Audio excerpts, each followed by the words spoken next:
So I'm going to talk about the coronary microcirculation and improving coronary microcirculation flow and reducing infarct size to salvage myocardium and improve outcomes. And these are my relevant disclosures. So as I mentioned before, we've come a long way since the primary PCI versus thrombolytic therapy wars. And I mean, it really was wars. You think PCI versus cabbage continues to be a hot debate? Oh my God, what was going on back then to establish mechanical reperfusion therapy was 10 times worse.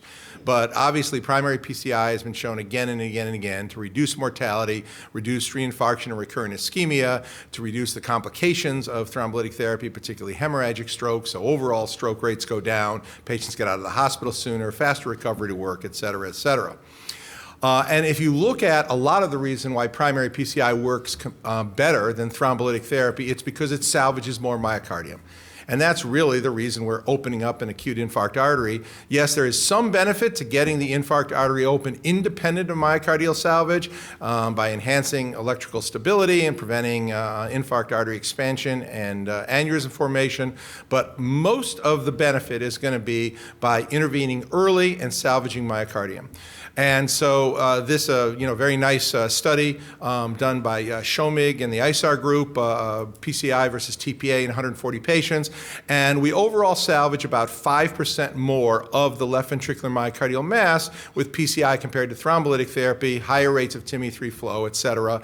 And that's associated with death and reduced MACE. So think about 5% as kind of the threshold in general of the myocardium of what we consider to be significant. Now, despite all that being said, when I say that we haven't made a lot of progress in 20 years, and Tim and I may have a slight disagreement about that, I really look at the fact that we don't salvage nearly as much myocardium as we should. And we've done multiple large studies where we've looked at the patient as their own control and looked at improvement in both regional wall motion and global left ventricular ejection fraction over time, and we see overall relatively little net recovery. So this was, for example, Horizons AMI, 656 paired patients who had pre-PCI and 13-month follow-up contrast left ventriculography, and the overall global ejection fraction changed by about a mean of 2.4%. Importantly, in about 42% of patients, the ejection fraction went down. Okay, so not only did it not improve from the acute situation, it got worse. And if you look at multiple studies, and this was a highly quoted paper of a consortium of 10 different studies that looked at infarct size either by nuclear or cardiac MRI techniques within a few days of primary PCI in AMI, we found that overall the median infarct size is about 18% of the left ventricular myocardial mass. And I'm sure you learned in medical school that if you lose 40% of the heart muscle, that's it, game over. So the average infarct is about half of that, about 18% of the LV myocardial mass. And there's a very strong graded relationship between the infarct size that you can measure acutely after primary PCI and freedom from death or heart failure rehospitalization. And this is all non-shock patients. These are non-shock patients. And you can see there's about an 8-fold difference from the lowest quartile to the highest quartile. And it works for both death and heart failure hospitalization separately. And so what's actually happening with all our great systems of care and with primary PCI, we are actually surviving more patients, but we also are having a lot of large infarcts. And we're getting, in some reports, an increased incidence of heart failure patients that are living after their STEMIs. And so here you can see, from this one particular study, overall there's about a 20% incidence of new onset heart failure within a year, within 5 years after first myocardial infarction. It's about 15% within 1 year.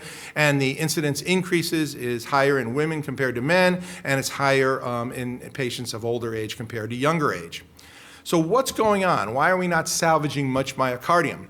Well, you all know about the wavefront of myonecrosis. And this is from the classic Reimer and Jennings studies where they did canine occlusions. And then after varying periods of times, they opened up the occlusion and then they sacrificed the animals. And they found that there was a central zone of necrosis followed by an ischemic zone and normal myocardium. And there was this marching or a wavefront of myonecrosis such that by about 3 hours, there was complete transmural infarction. Sometimes it would take 4 hours, sometimes it would take 2 hours, but in general, general, between 3 and 96 hours. By that time, you've got everything that's dead. Not only the myocardium transmurally, which is about a 3-hour effect, but also the border zone late. And so this is one of the seminal studies, and perhaps patients are just getting into the hospital too late.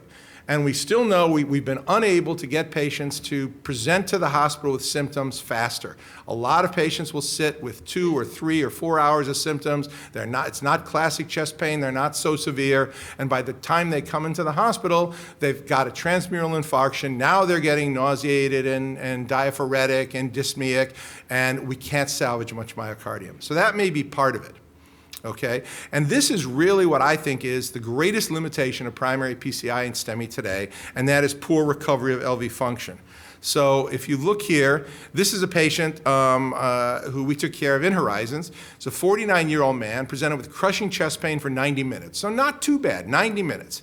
Okay, and here's his baseline left coronary artery. And he's got a total thrombotic occlusion of the proximal LAD before the first septal perforator. And so in this study, we also perform an acute left ventriculogram. So here's his acute LV-gram.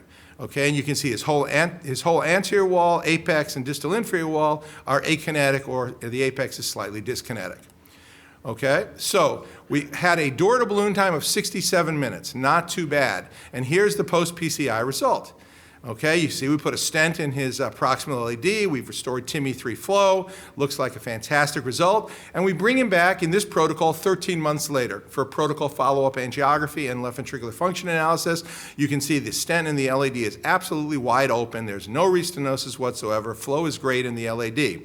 So remember his baseline left ventriculogram here, and here was his follow-up LV-gram 13 months later. Okay? Absolutely, this is 2.5 hours door to balloon time, okay, with a great result, and we have salvaged essentially nothing. In fact, you can even see there's a thrombus in the apex of his heart, which fortunately we didn't dislodge. So what are the different mechanisms of myocyte death and how can we impact them?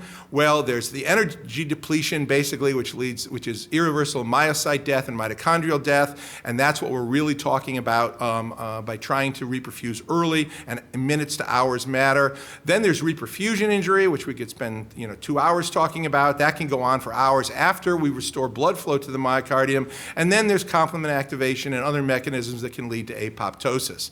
So we can try to come up with mechanisms to affect all of them. But first of all, we've got to realize we don't do a good job reperfusing the heart. And when we think we get TIMI3 flow in 85 to 90% of patients, but when we look at myocardial blush, looking at the angiographic surrogate of microvascular perfusion, it's only about 50% normal flow, and that correlates with what we see with ST segment resolution. Only half the patients do we stop the ongoing injury. And Tim showed you a picture of the microvasculature, which is about 90% of the cross-sectional area of the blood flow. And you can get TIMI3 flow in a coronary artery, but absolutely no blood getting into the microcirculation. This is often due to distal thromboembolic phenomenon or the lipid-rich plaque embolizing, but it's also due to endothelial cell swelling and these so-called endothelial blebs. There's neurohumeral influence as well. So here's, for example, these big blebs that occur in the ischemic heart that block the microcirculation. We can measure this degree of microvascular obstruction by cardiac MRI, looking at late gadolinium enhancement, which is this orange zone inside the infarct zone. And when we see this, as Tim mentioned, it strongly correlates with adverse outcomes. This is from our same cardiac MRI database with the tertiles of either no or small amount or a large amount of microvascular obstruction.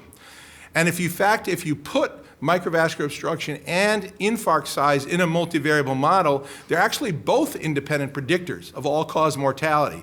Only infarct size was an independent predictor of heart failure hospitalization, but microvascular obstruction was an independent predictor of infarct size. So it's not just a mediator of large infarct size.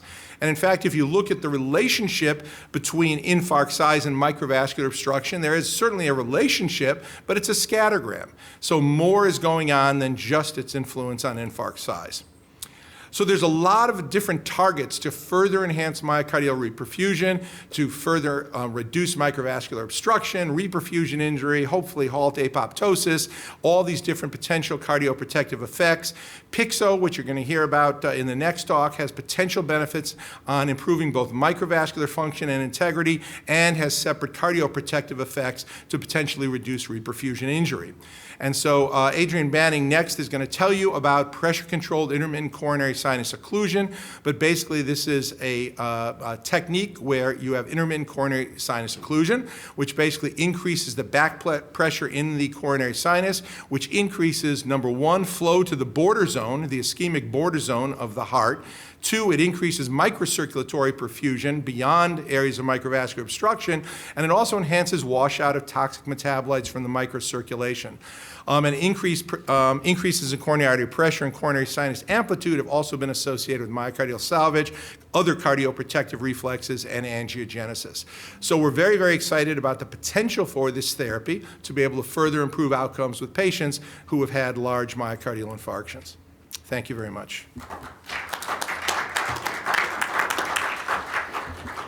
All right, so we're now going to hear from Adrian Banning from the UK, and I mean from the UK, literally from the UK, and Adrian unfortunately could not be here,